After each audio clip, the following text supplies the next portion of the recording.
অনেক যোগ্যতা থাকা সত্ত্বেও দেখা যাবে যে সামহাও লাইফে কিছু হয়নি। এক সময় লাখো তরুণের প্রেরণার নাম ছিল সোলাইমান সুখন। ছিলেন নৌবাহিনীর কমিশনপ্রাপ্ত অফিসার। পরে কাজ করেছেন স্ট্যান্ড আপ কমেডিয়ান হিসেবে। বর্তমানে ব্যস্ত কর্পোরেট জগতে। তবে মোটিভেশনাল স্পিকার হিসেবেই অধিক পরিচিত তিনি।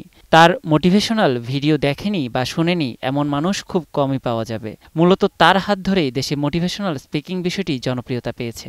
ভাবি আমার ছেলেটা রান্না করতে জানেই না, আমার ছেলেটা তো খিচুড়ি কেন বলেন আলু ভর্তাও করতে পারে না। কোটা সংস্কার আন্দোলন ঘিরে যখন বিভিন্ন মহল সোচ্চার, সে সময় অনেকটাই নিশ্চুপ ছিলেন সোলাইমান সুখন। তার এই নীরবতার কারণে সামাজিক যোগাযোগ মাধ্যমে তোপের মুখে পড়তে হয়েছে তাকে। তাই এবার নিজের ফেসবুক পেজে দুঃখ প্রকাশ করে মেসেজের অটো রিপ্লাই সেট করে রেখেছেন তিনি।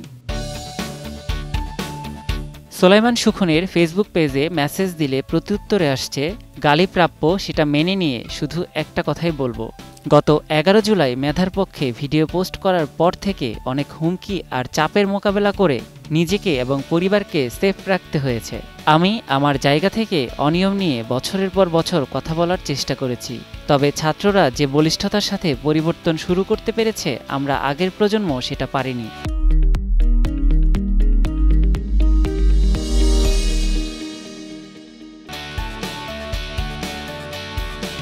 আন্দোলন চলাকালে প্রতিবাদের মিছিলে যোগ দেয় অনেক কন্টেন্ট ক্রিয়েটরকে হুমকি দেওয়া হয়েছে বলে অভিযোগ করেছেন তাদের কেউ কেউ।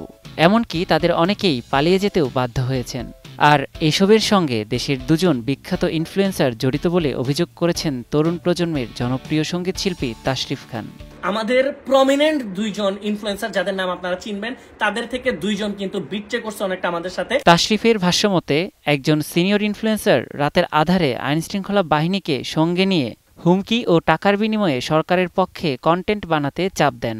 তবে সেই ইনফ্লুয়েন্সারের নাম প্রকাশ করেননি তাশরিফ। অনেকেই ধারণা করছেন সেই সিনিয়র ইনফ্লুয়েন্সার সোলাইমান সুখন। পাশাপাশি নাম এসেছে আরেক ইনফ্লুয়েন্সার তহিদ আফ্রিদিরও। চা খাওয়ার কথা বলে একজন প্রমিনেন্ট সিনিয়র ইনফ্লুয়েন্সার, নাম বলে তো সবাই চেনে, আমি নাম বলবো না, আমি কারো ক্ষতি চাই না ভাই, আমি শান্তি চাই। তাশরিফ খানের অভিযোগ করা সেই সিনিয়র ইনফ্লুয়েন্সার তিনি কিনা জানতে চাইলে সোলাইমান সুখন গণমাধ্যমকে জানান, আমি কেন একজনকে হুমকি দিতে যাব?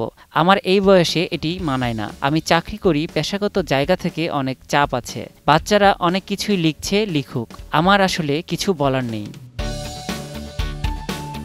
আত্মপক্ষ সমর্থন করে এই ইনফ্লুয়েন্সার বলেন, যৌক্তিক কোনো কিছুর বিরুদ্ধে থাকার কোনো প্রশ্নই ওঠে না।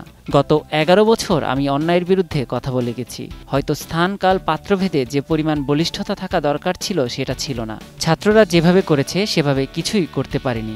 ব্যুরোক্রেসিতে মেরিটোক্রেসি, মেরিটকে সবচেয়ে বেশি প্রাধান্য দিতে হবে। নিয়াজ শুভ, সময় সংবাদ। অথবা কেউ অবাক হওয়ার কিছু নেই।